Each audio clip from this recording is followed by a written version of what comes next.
Voilà, bonsoir frères et sœurs. J'espère que vous allez bien avec la grâce du Seigneur. Nous allons poursuivre donc la deuxième partie de ce sujet que nous avons abordé la dernière fois, à savoir le fait de porter un bon fruit pour le Seigneur.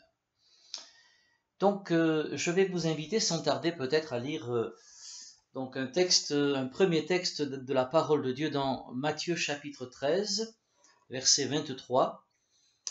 Ce texte nous dit « Celui qui a reçu la semence dans la bonne terre, c'est celui qui entend la parole, la comprend, il porte du fruit, et un grain en donne 100, un autre 60, un autre 30. » Et puis nous allons revenir encore à ce texte qui a été celui de donc la dernière fois, Marc chapitre 11 verset 12, qui nous a permis donc d'introduire ce sujet sur l'importance de porter un bon fruit pour donner ce fruit.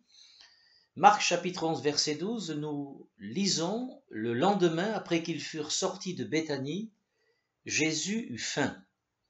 Apercevant de loin un figuier qui avait des feuilles, il alla voir s'il y trouverait quelque chose, et s'en étant approché, il ne trouva que des feuilles, car ce n'était pas la saison des figues. Prenant alors la parole, il lui dit « Que jamais personne ne mange de ton fruit. » Et ses disciples l'entendirent. Et puis encore, le verset 19, voilà. « Quand le soir fut venu, Jésus sortit de la ville. Le matin, en passant, les disciples virent le figuier séché jusqu'aux racines. » Amen. Voilà donc, avant de poursuivre, juste un petit rappel. Nous avons vu que notre vocation sur cette terre, depuis que nous avons connu le Seigneur, depuis que l'Évangile a transformé donc notre vie et notre cœur, notre vocation c'est donc de porter du fruit, de porter un bon fruit. Le fruit digne de la repentance, qui est associé au fruit de l'Esprit qui glorifie Dieu. Nous avons également vu que Dieu, par sa parole et son esprit, nous a donné les moyens de porter ce fruit, de le produire en abondance pour pouvoir le donner donc, autour de nous. Nous avons vu également que porter ce fruit, c'est quelque chose d'extrêmement important pour nous-mêmes, c'est même capital, puisque ce fruit, il détermine si oui ou non nous sommes sauvés. C'est-à-dire la présence de ce fruit atteste que nous sommes entrés dans le salut de Dieu. L'absence de ce fruit dans notre vie témoigne que l'œuvre du salut ne s'est pas faite dans notre cœur et dans notre vie. Je vous propose donc ce soir de voir que porter du fruit, c'est pas seulement important pour nous, ou capital pour nous, mais c'est également essentiel pour témoigner à ceux qui vivent autour de nous et qui sont encore perdus, loin de Dieu, loin du Seigneur Jésus. Porter du fruit, c'est encore plus important que de manifester les dons du Saint-Esprit. Pourtant, nous sommes attachés à ces dons, bien sûr, on va le voir. Ensuite, nous verrons que il est important de rechercher l'équilibre entre ce fruit que nous portons au quotidien et la manifestation des dons de l'Esprit qui attestent de cette dimension surnaturelle dans laquelle le Seigneur nous fait maintenant évoluer également par sa grâce. Enfin, nous verrons que porter du fruit, c'est également manifester la vie de Dieu et être donc en capacité de transmettre cette vie, d'engendrer donc à la vie de Dieu d'autres qui sont autour de nous. Donc je vous propose d'aborder ce premier point. Donc porter du fruit, c'est essentiel pour témoigner à ceux qui sont perdus. Alors c'est essentiel pourquoi ? Bien, tout simplement parce que ce fruit, il témoigne de la véracité des promesses de Dieu à l'égard des hommes, et notamment d'une promesse absolument extraordinaire que nous trouvons donc écrite et donc qui s'accomplit dans la vie de tous ceux qui croient, dans le prophète Ézéchiel au chapitre 36 et à partir du verset 26. Voilà ce que nous lisons donc dans ce texte. Je le lis donc pour vous et avec vous, même si vous suivez, et j'espère que vous pouvez suivre d'ailleurs avec votre Bible, parce que c'est important de pouvoir lire la parole de Dieu et de se laisser pénétrer du conseil donc du Seigneur. Voici donc ce que nous lisons. Je répandrai sur vous une eau pure, dit le Seigneur, et vous serez purifiés.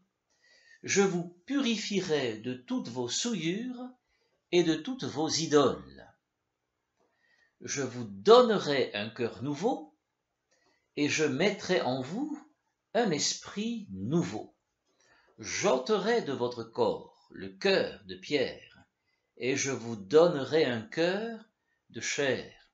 Je mettrai mon esprit en vous, et je ferai en sorte que vous suiviez mes ordonnances, et que vous observiez et pratiquiez mes lois. Amen. Ce texte est véritablement extraordinaire parce qu'il évoque d'abord cette eau pure qui rappelle le message de l'Évangile que nous avons entendu, qui a pénétré dans notre cœur. Il évoque ce texte encore la purification qui s'est opérée en nous à travers le sang de Jésus qui nous a lavés et purifiés de tout péché. Il évoque au verset 26 ce cœur nouveau que nous avons reçu de la part du Seigneur à travers la nouvelle naissance. Et il évoque enfin au verset 27 le fait que nous sommes devenus le temple du Saint-Esprit quand ce texte nous dit donc je mettrai mon esprit en vous. Et donc ce texte avec les promesses qu'il contient eh bien, est une réalité glorieuse de l'Évangile dont nous témoignons à travers notamment ce fruit que nous portons. Et ce fruit permet donc d'attester à tous ceux qui vivent autour de nous que ce qui est écrit dans ce texte, c'est vrai, c'est non seulement vrai, mais nous l'avons vécu nous, et comme nous l'avons vécu nous, ils peuvent le vivre eux.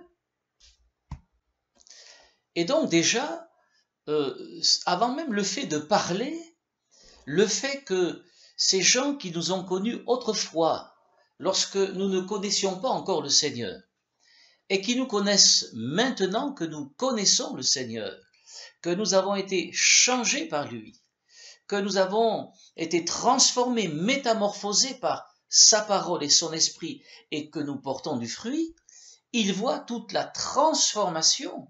Ils la voient comment? Ils la voient parce qu'il y a ce fruit qui s'est manifesté, qui a été produit en nous par notre repentance et aussi par l'action sanctifiante et métamorphosante de l'Esprit de Dieu qui vit désormais en nous.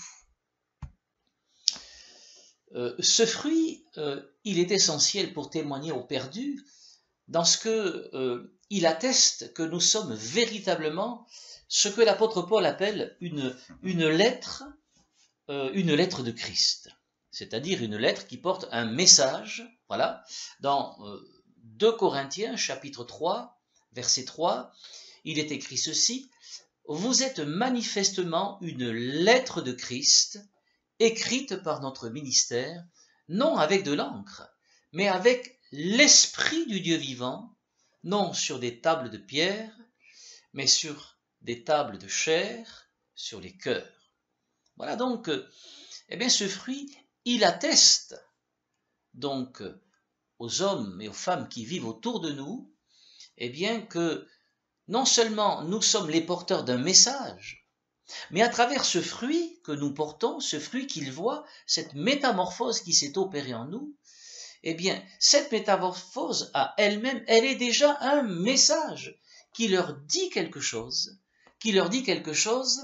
de Christ, de l'amour de Dieu, de cette capacité que le Seigneur a, que Dieu seul du reste a, de transformer une vie et de l'embellir d'une manière extraordinaire.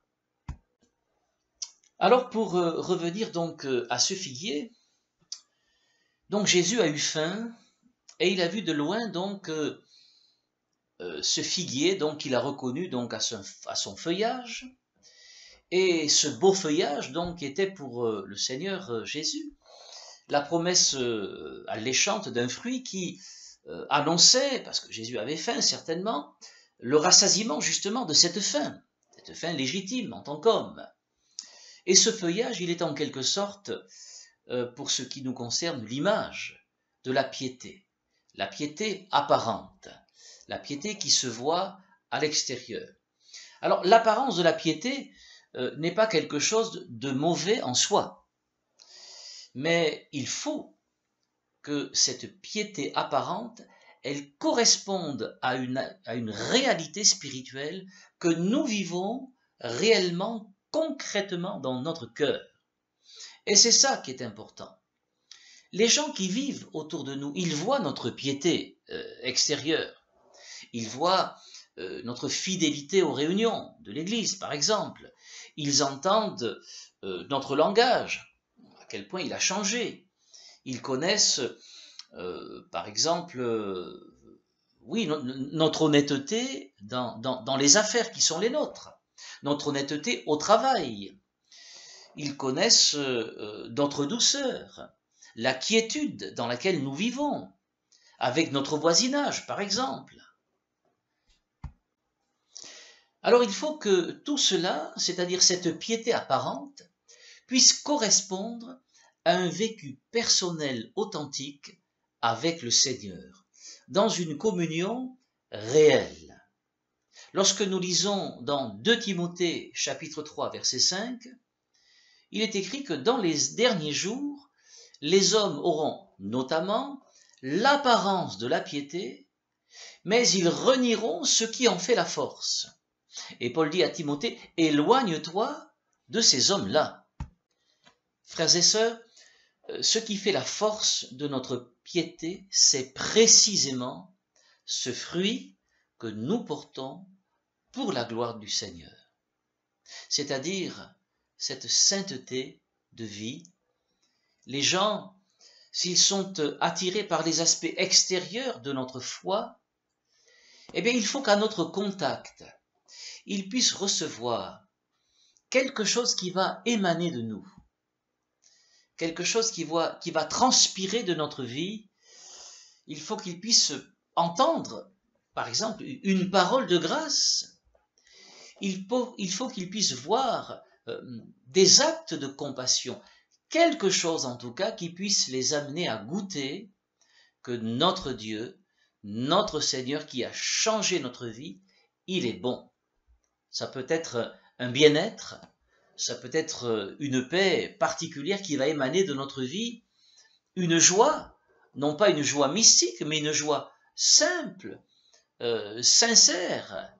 Ça peut être un amour particulier, une compassion particulière, quelque chose que leur esprit va ressentir, quelque chose qu'ils ne connaissent pas, qu'ils ont peut-être cherché dans le monde, mais qu'ils n'ont pas trouvé, comme nous n'avions pas trouvé toutes ces choses dans le monde, mais c'est dans le Seigneur que nous l'avons trouvé.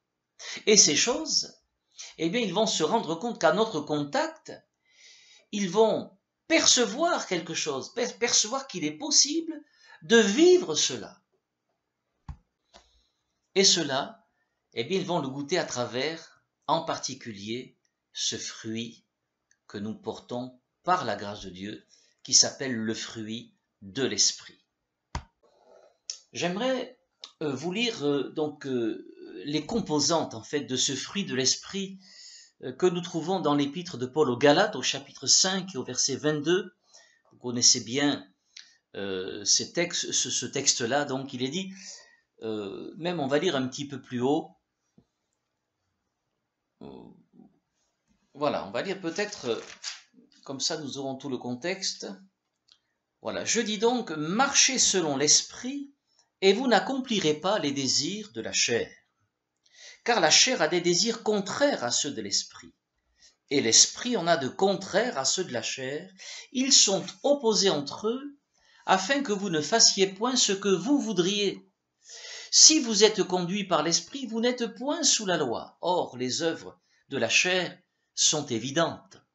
Ce sont la débauche, l'impureté, le dérèglement, l'idolâtrie, la magie, les rivalités, les querelles, les jalousies, les animosités, les disputes, les divisions, les sectes, l'envie, l'ivrognerie, les excès de table et les choses semblables.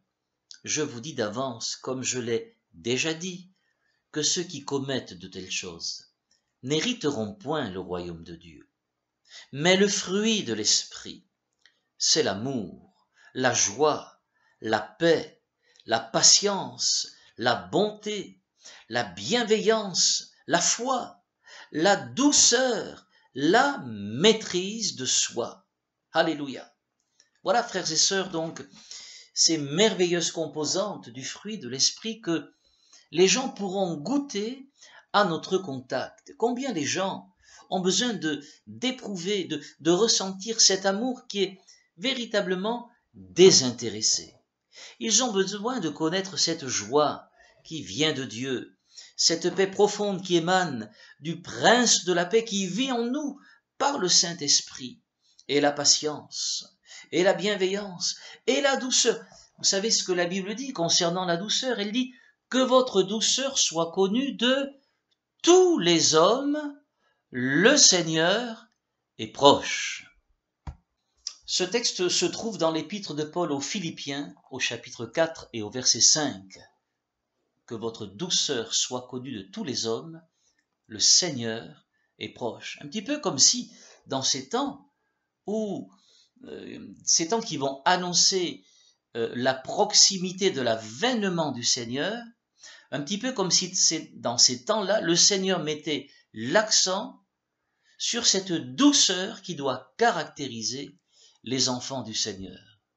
Dans un monde qui, lui, va aller par contre de plus en plus malheureusement dans la violence, dans l'angoisse, un petit peu d'ailleurs comme ce que nous sommes en train de vivre actuellement. Ainsi que le Seigneur nous aide à comprendre combien c'est important de porter du fruit, combien c'est essentiel pour être crédible dans notre témoignage que nous sommes appelés à rendre donc à tous ceux qui vivent autour de nous et qui sont encore perdus loin de Dieu. Un autre point sur lequel je voudrais maintenant m'arrêter, c'est l'importance de ce fruit par rapport aux dons spirituels. C'est vrai que en tant que chrétiens qui ont vécu cette expérience extraordinaire de la Pentecôte, du baptême dans le Saint-Esprit, de l'exercice des dons spirituels, nous avons un attachement particulier, bien évidemment, à cet aspect de la vie de l'Esprit, et nous avons raison. La parole de Dieu, d'ailleurs, nous exhorte à rechercher l'amour et à aspirer aux dons spirituels. Cependant, nous ne devons jamais oublier que les dons spirituels, eh bien, ce sont des dons de grâce. Les charismes, ce sont des dons de la grâce de Dieu. Charismata au pluriel, tout ça, ça vient du mot charis. Le mot charis en grec, c'est le mot grâce. Donc, les charismes, ce sont des dons de la grâce de Dieu. Ils témoignent de la grâce de Dieu que nous avons reçue lorsque nous exerçons ces dons spirituels. Mais le fruit, lui, il témoigne que cette grâce de Dieu, elle n'est pas reçue en vain. Elle n'a pas été reçue en vain. Or, dans la parole de Dieu, nous voyons des hommes qui ont reçu cette grâce particulière, parfois de prophétiser notamment. Et je pense à Balaam. Balaam, dans l'Ancien Testament, son histoire se trouve dans le chapitre 23 et 24 d'ailleurs, du livre des Nombres, tout au moins pour ce qui nous concerne. Et nous voyons que cet homme, authentiquement, donc apportait des prophéties de Dieu. Il a véritablement parlé de la part de Dieu. Pourtant, cet homme, à travers cette grâce qu'il a reçue de la part du Seigneur, eh bien cet homme, nous le voyons mourir d'une manière misérable, et qui doit d'ailleurs, en tout cas, nous interpeller, parce que dans le Nouveau Testament, dans la seconde épître de Pierre, à la fin du chapitre 2, son nom réapparaît pour évoquer la folie, la démence de cet homme qui est devenu, lui qui a été un prophète de Dieu, un type des faux prophètes qui vont pulluler dans le monde dans les derniers temps et qui vont troubler particulièrement l'Église, puisque la parole de Dieu nous dit qu'ils vont séduire beaucoup de gens. Et beaucoup, malheureusement, suivront dans les derniers temps ces hommes qui annonceront, diront des choses agréables. Et hélas, la parole de Dieu, Paul mettait en garde Timothée à ce sujet, nous dit que dans les derniers temps, eh bien, les gens, ils ont la démangeaison d'entendre des choses agréables. Et ils se donneront une foule de docteurs selon leurs propres désirs. Ainsi donc, nous voyons que cet homme, Balaam, s'il a prophétisé, s'il a eu ce don de la grâce, malheureusement, il a manqué de ce fruit et il a péri d'une manière misérable. Et il en est de même d'ailleurs de Saül, le tout premier roi d'Israël. Cet homme dont on se rappelle dans le premier livre de Samuel, je crois que c'est au chapitre 9, n'est pas noté la référence, mais de mémoire vous le lirez, vous verrez que cet homme, en réalité, il a reçu dès le départ un cœur nouveau. Il est devenu un homme nouveau véritablement. C'est Dieu qui a fait cela. Et il a même prophétisé, il a même été mis au rang des prophètes. Et pas qu'une seule fois, parce que même quand il pourchassait David, dans une certaine circonstance, c'est au chapitre 19, vous le chercherez, eh bien, l'Esprit du Seigneur va tomber sur lui et il va se mettre à prophétiser. C'était un don de la grâce de Dieu, comme si le Seigneur voulait le rappeler, voulait le ramener. Pourtant, nous savons que malheureusement, cet homme, eh bien, il ne s'est pas laissé ramener par la grâce de Dieu, mais bien au contraire, il est allé de plus en plus loin dans le mal, allant jusqu'à consulter une sorcière, allant jusqu'à trafiquer avec les ténèbres, il faut le dire. Et cet homme, malheureusement, a péri sur le champ de bataille dans des circonstances dramatiques, puisqu'il a mis lui-même un terme donc à ses jours. Ainsi, frères et sœurs, donc, il est bon de rappeler toutes ces choses. Je pense également à, à Judas, l'apôtre du Seigneur, qui malheureusement a péri de la même manière que Saül, cet homme qui a été associé donc à cette grâce particulière de pouvoir annoncer l'évangile. Il était là lorsque les apôtres chassaient les démons, lorsque il guérissait les malades. Il était là pourtant. Nous savons que dans son cœur, il avait gardé des choses mauvaises qui l'ont empêché de porter ce fruit, d'aller plus loin, d'avancer dans cette connaissance spirituelle du Seigneur, permettant à l'œuvre de l'Esprit de se faire dans son cœur et de porter ce fruit. Malheureusement, nous savons comment il a péri. Et ceci, il faut le considérer et se souvenir que les dons témoignent de la grâce du Seigneur.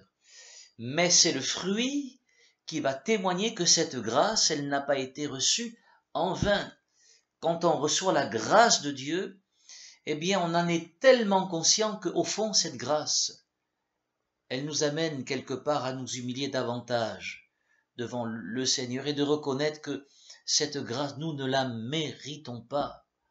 Et cette grâce, elle nous pousse plus loin sur le terrain de la connaissance, de l'amour du Seigneur. Et c'est en allant plus loin que, nous progressons, que ce fruit de l'amour de Dieu grandit en nous, que ce fruit de l'esprit, d'une manière générale, grandit en nous. il faut le dire, le fruit de l'esprit, ce fruit-là, il est unique. D'ailleurs, c'est le fruit de l'esprit. Et il est exigé pour tous. Ça n'est pas une option qui est laissée donc à l'initiative personnelle, tandis que les dons, eux, ils sont multiples. Il y a 9 dons spirituels, mais il y a d'ailleurs d'autres dons qui sont distribués à l'Église, des dons de grâce aussi. Et ces dons-là, ils seront récompensés selon la fidélité et le zèle avec lesquels ils auront été exercés. Mais le fruit, il faut donc le savoir, il est prépondérant sur les dons. Le fruit est prépondérant sur les dons. L'absence de fruit conduit inévitablement à la perdition éternelle. L'arbre, le sarment qui est sans fruit, qui ne porte pas de fruit, il est coupé et il est jeté au feu. Je rappelle Matthieu chapitre 3, verset 10, chapitre 7, verset 19, Jean chapitre 15, verset 6. Le fruit, il va déterminer si oui ou non on est sauvé. Il faut donc rechercher ce fruit qui abonde, sans négliger, bien sûr, d'aspirer à posséder abondamment les dons du Saint-Esprit pour être efficacement équipé en vue du service pour le Seigneur.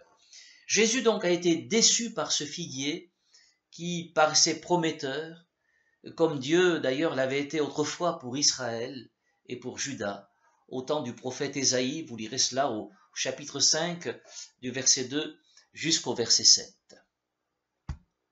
Plaise à Dieu donc que les gens qui cherchent Dieu ne soient pas déçus par nous, qu'ils ne soient pas déçus par l'Église, parce que ils se seraient approchés et parce qu'ils n'auraient pas trouvé en nous ce qui est susceptible de les nourrir, de les rassasier, de les rafraîchir, de leur donner du repos, des choses qu'ils ne pourront jamais trouver dans ce monde, mais des choses donc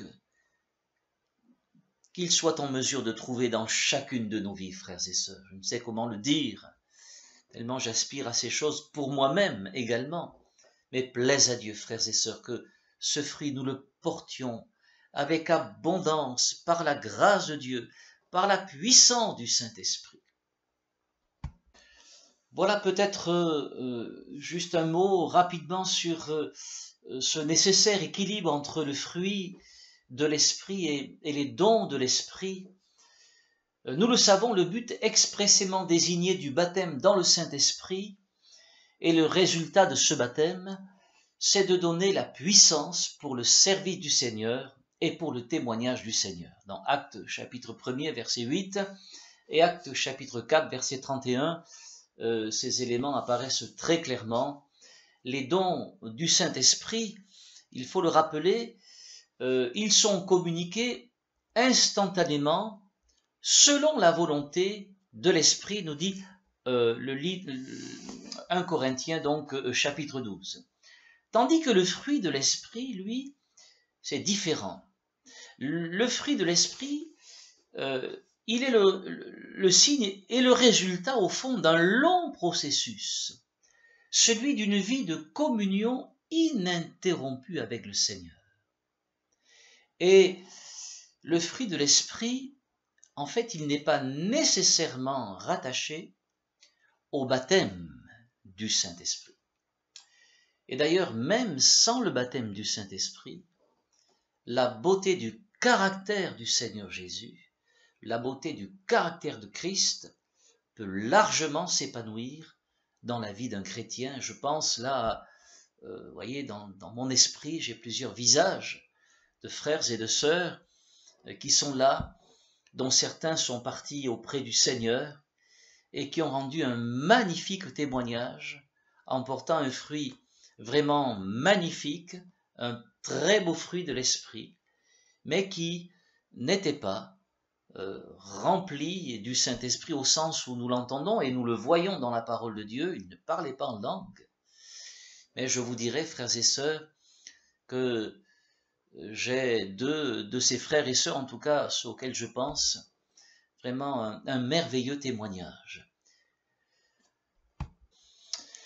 Maintenant, je voudrais quand même affirmer ceci, c'est que la plénitude réelle du Saint-Esprit, du baptême dans le Saint-Esprit, elle produit inévitablement une amplification du fruit de l'Esprit, parce qu'elle nous donne une vie de communion avec le Seigneur beaucoup plus riche, beaucoup plus intense et beaucoup plus vivante. Des dons réels de l'Esprit de Dieu peuvent être exercés là où le fruit n'est pas encore à maturité, là où la charité n'est pas encore parfaite. Et nous le voyons d'ailleurs, c'est tout l'objet de la première lettre aux Corinthiens, les chapitres 12, 13 et 14. C'est pour cette raison d'ailleurs que l'apôtre Paul, inspiré par le Saint-Esprit, écrit cette lettre.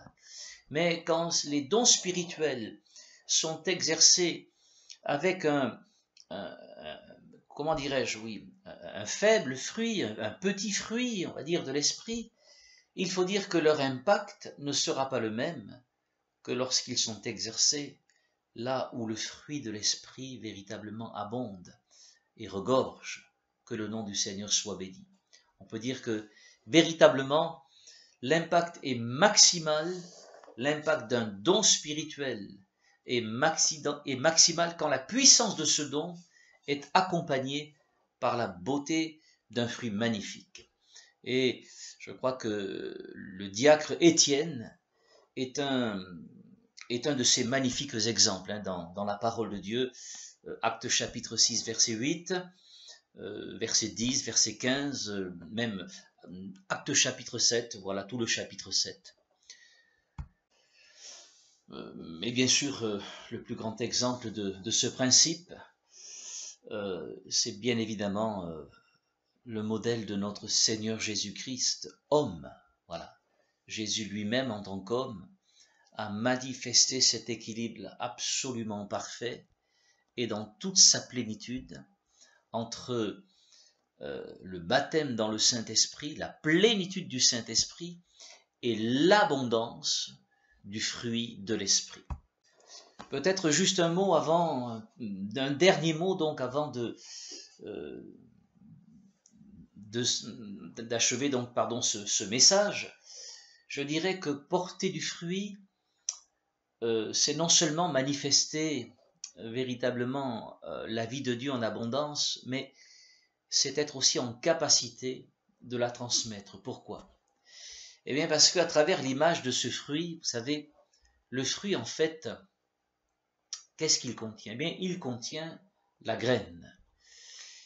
Et la graine, elle contient le germe.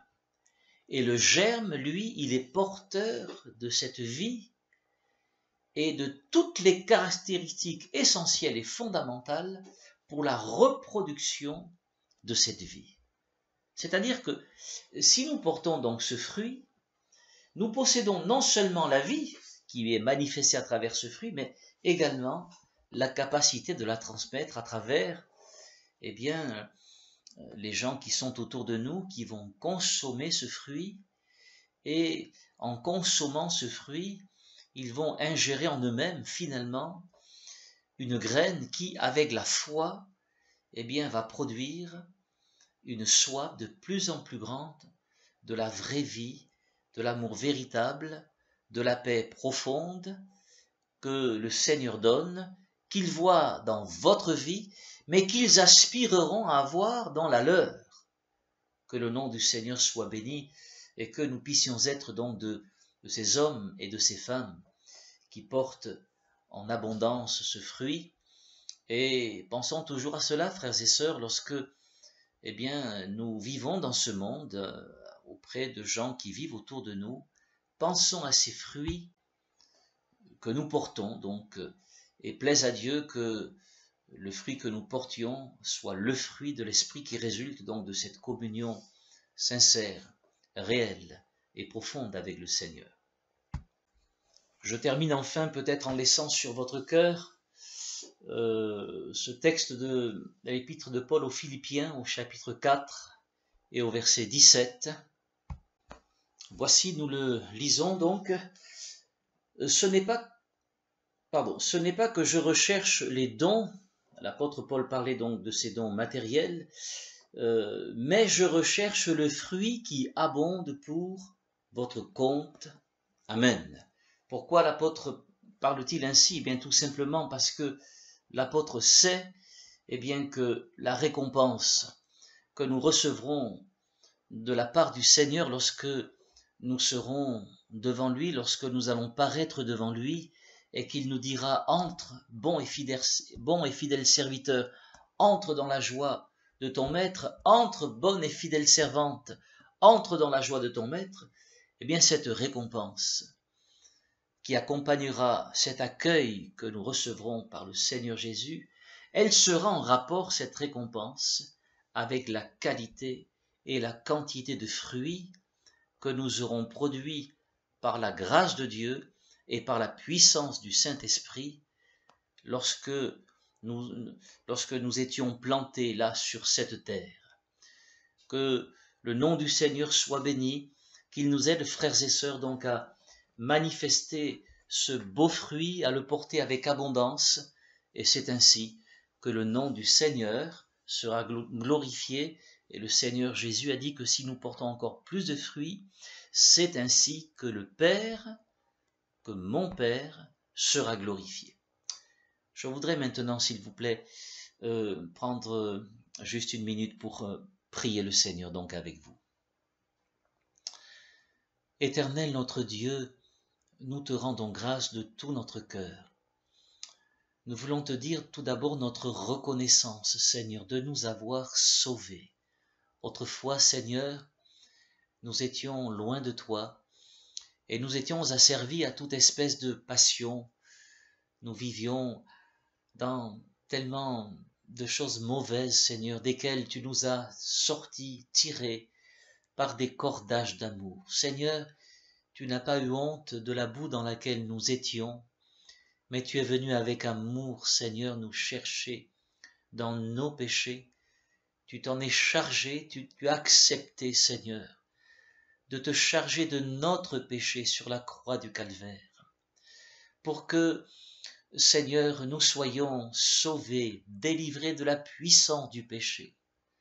Et tu nous as fait le don de cette vie extraordinaire, la vie de l'Esprit, pour que désormais nous puissions vivre sur cette terre, et non seulement vivre, mais marcher aussi, ô Seigneur, à ta ressemblance.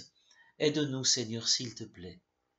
Aide-nous à intégrer ces choses si simples que nous connaissons tant et tant, mais aide-nous, ô Seigneur, dans ces temps difficiles que nous vivons, aide-nous à les intégrer, aide-nous à les vivre, Seigneur, aide-nous à porter ce beau fruit pour ta gloire. Ô Seigneur, que nous puissions être, ô notre Dieu, un encouragement les uns pour les autres, Seigneur, afin que, notre Dieu, lorsque des personnes qui ne te connaissent pas ou qui sont en recherche, lorsqu'elles viendront au milieu de nous, qu'elles puissent dire et qu'elles puissent voir cet amour qui circule entre nous, cet amour authentique, cet amour réel, et qu'ainsi, Seigneur, à cet amour, ils reconnaissent que nous sommes véritablement tes disciples, que toi, Seigneur, par ton esprit, tu puisses attester, oui, ce sont là mes enfants. Oh, merci, Seigneur, pour ta grâce. Je te prie de nous bénir ensemble, Seigneur, de bénir tous mes frères et sœurs qui vont entendre ce message, lire et relire ces textes de ta parole que nous avons évoqués ensemble. Ô Seigneur, que cette parole puisse leur communiquer des bienfaits extraordinaires, des choses que l'œil n'a point vues, que l'oreille n'a point entendues, qui ne sont pas montées encore peut-être à leur cœur, ni dans mon cœur, mais fais-les monter, Seigneur, par ton esprit, qui veut nous révéler ces choses, ces richesses extraordinaires qui sont en Christ, qui sont dans le Christ Jésus. Oh, merci, notre Père, pour ta parole, pour sa richesse, pour cette abondance de vie qu'elle renferme. Au nom de Jésus-Christ. Amen. Que le Seigneur vous bénisse, frères et sœurs, et qu'il vous garde. Amen.